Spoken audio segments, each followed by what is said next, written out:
Good afternoon. My name is Rabbi Shmuly Silberstein from Chabad, Minneapolis.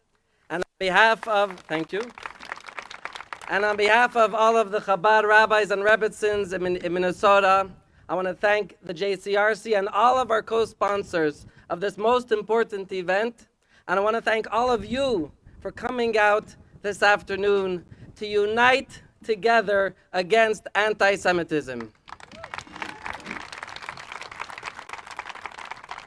Friends, anti-Semitism is one of the world's oldest, ugliest, most vicious forms of hatred, racism, and bigotry. And that's why it's the moral duty of every decent human being to denounce, to condemn anti-Semitism, especially those in positions of leadership with vast influence, to condemn and denounce every form of anti-Semitism, whether it is convenient and comfortable or whether it is not, regardless from which direction of the political aisle it comes from. It always has to be condemned in the strongest of terms.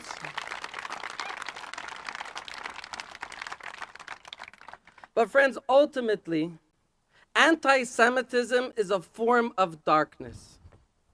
There are many powerful ways and important ways that we've heard of how to combat darkness. But I think perhaps a very effective way of combating darkness is through light. We all know when you have a large room filled with darkness, yes, we have to identify the darkness, we have to condemn the darkness, we have to denounce the darkness. But if you come into that room and you light one small candle,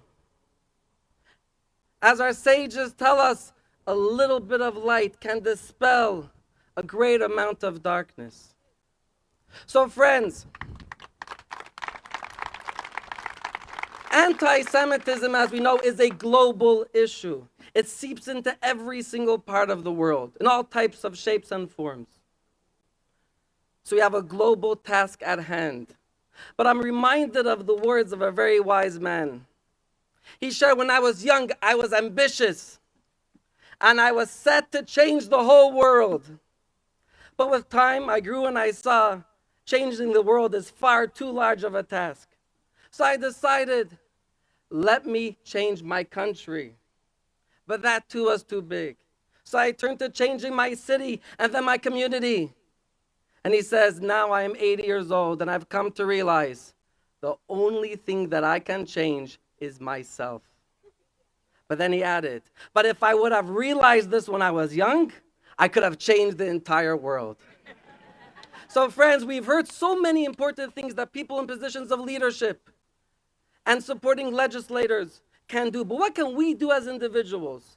We don't have a global impact. But friends, we can make a difference in our own homes, in our own lives, with the people that we come in contact with. How do we combat darkness with light? Darkness, anti-Semitism is a darkness of lies. Anti-Semites spew lies about Judaism, about Jews, about Israel. We combat that darkness first and foremost by educating ourselves about the truth, about Judaism, about Jews, and about Israel, and we share it with others. Anti-Semitism, thank you, is a unique form of hatred that needs to be countered with that same unique form of love. What do I mean? Anti-Semites possess an indiscriminate hate for Jews. I can assure you that evil person, if you call them a person, who attacked the Chabad rabbi in Boston 2 weeks ago, did not ask him, before I attack you, are you Reformed, Conservative, or Orthodox? Were you born in America or are you an immigrant? Do you vote right or left? It was irrelevant. That attacker knew one thing, you're Jewish, so I hate you. Friends, we need to counter that darkness with that same form of light and love. All these labels, Reform, Conservative, Orthodox, Atheist, Believer, right, left, all they are is labels. And you know what labels are for? Suits, not people.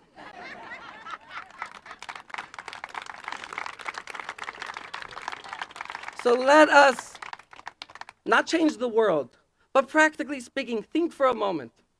Is there one person who I used to be friendly with that I now broke that friendship because of differences of opinion? Then let us counter the darkness of bigotry and hate with unconditional, indiscriminate love, putting differences aside and re-embracing those people who we disagree with.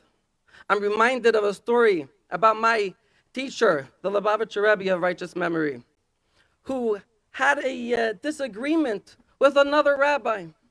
Back and forth, and after some time the Rebbe wrote to him and said as follows: God was very generous. He gave us a smorgasbord of 613 mitzvot. It seems like on this mitzvah we're not going to agree. So let us collaborate on the other 612 mitzvot where we do agree. I think that is what we can do. Find areas of commonality where we could collaborate and work together. Number two, we cannot grant the anti-Semites victory. What do anti-Semites want? They want us to feel intimidated.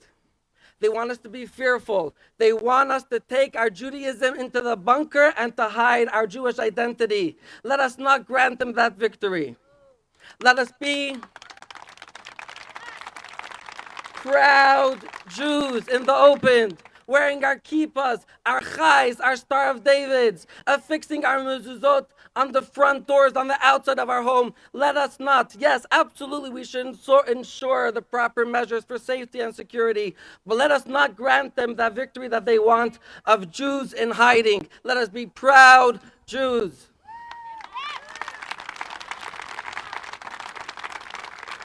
And finally, King Solomon tells us, Kiner mitzvah, the Torah, or a mitzvah, a good deed, a commandment, is a candle, and the Torah is light.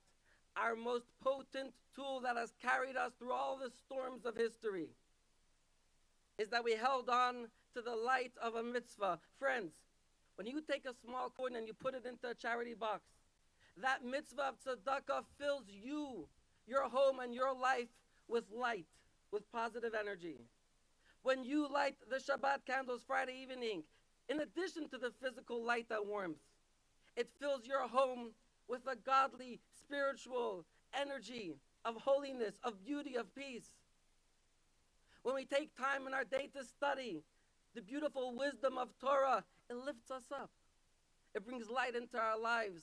And when we are filled with light, when we are filled with positivity, we can then, in turn, impact and influence those around us.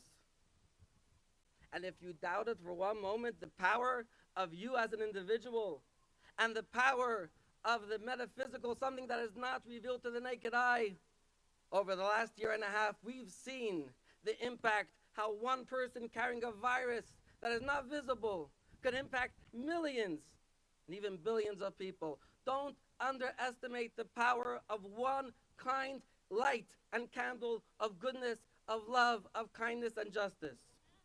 So may we merit through each and every one of us lighting a candle, a light of unconditional, indiscriminate love, lighting a candle of mitzvah and Torah in our own homes, in our own lives, then collectively our cities, our country, and the whole world will be filled with the light of love and harmony and peace for all the peoples of the world. And may we see that time very soon. Amen. Thank you very much.